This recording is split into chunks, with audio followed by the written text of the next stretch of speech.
High friends, नमस्ते। Mums magic फुडमा यहाँहरूलाई धेरै धेरै स्वागत छ। यदि हजुरहरूले हाम्रो च्यानललाई सब्स्क्राइब गर्नुभएको छैन भने प्लिज सब्स्क्राइब गरिदिनु होला र नयाँ नयाँ रेसिपीको नोटिफिकेसन पाउनको लागि यो बेल आइकनलाई पनि प्रेस गरिदिनु होला। आज यहाँहरूलाई मैले नुडलबाट पकौडा बनाएर देखाउन जाँदैछु। सजिलो र मिठो यो बनाउनको लागि सुरु गरौँ। यहाँ मैले 3 कप पानी राखेर यो भाँडामा एउटा चाउचाउलाई यसरी राखेँ। तपाईले जुन चाउचाउ प्रयोग गर्दा पनि हुन्छ, वाइ रारा म्यागी जुन चाउचाउ छ त्यही प्रयोग गर्नु होला। र यसलाई हामीले एकछिन राम्रोसँग उम्रिन दिउँ यो चाउचाउलाई।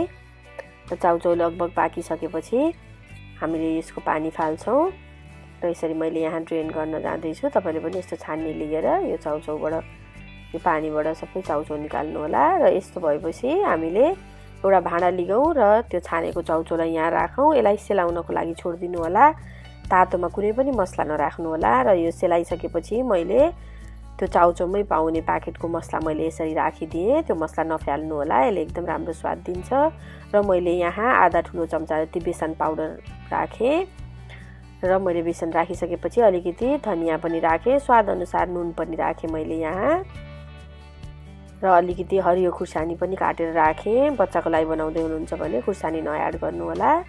र यतिको भएपछि मैले बेसार पाउडर राखिनँ। तपाईले अलिकति बेसार पाउडर राखे पनि हुन्छ, तर यो मसलाले रङ दिइहाल्छ। र यतिको भइसकेपछि मैले यहाँ एकचोटि यसलाई बल जस्तो बनाएर हेर्छु बनाउनु मिल्छ कि मिल्दैन भनेर। यसरी यो बनाउनु मिल्यो, नमिल्यो भने तपाईले थोरै बेसन पनि एड गर्न सक्नुहुन्छ। र मैले यहाँ एउटा प्यान लिएँ र यसमा आधा लिटर जति तेल राखेर तेल तातिसक्यो। तेल तातिसकेपछि हामीले यस्तो बल जस्तो बनाउँदै पकौडाको सेप दिएर यसरी मैले यो फ्राई गर्न जाँदैछु। यसलाई सबैलाई हामीले राम्रोसँग फ्राई गर्नुपर्छ। आगो मिडियम राख्नु होला, ठुलो आगो नबनाउनु होला। यसरी बनाउँदा यो पकौडा एकदमै मिठो हुन्छ। कहिलेकाहीँ चाउचाउ खाँदा खाँदा वाक्क लाग्यो भने यसरी डिफ्रेन्ट बनाएर ट्राई गर्न सक्नुहुन्छ। बनाउनको लागि सजिलो पनि छ, धेरै कुरा पनि लाग्दैन र खाँदा पनि मिठो हुन्छ।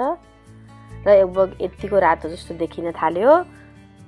यसलाई एकचोटि फर्काएर फेरि चलाउँछु मैले, अनि त्यसपछि यसलाई निकालिदिन्छु। हेर्नु त बनाउनको लागि सजिलो, खाना पनि एकदमै मिठो हुन्छ। र यतिमा यो रेडी पनि भइसक्यो। मैले अब सबै यसलाई निकाल्छु र तपाईले पनि यसरी नै बनाएर आफ्नो फ्यामिलीहरुसँग शेयर गर्नु होला। कस्तो भयो भनेर हामीलाई पक्कै भन्नु होला। हाम्रो भिडियोलाई लाइक, कमेन्ट र सब्स्क्राइब पनि पक्कै गरिदिनु होला। यहाँको साथ र सहयोगको लागि म धेरै धेरै आभारी छु। Thank you so much for watching.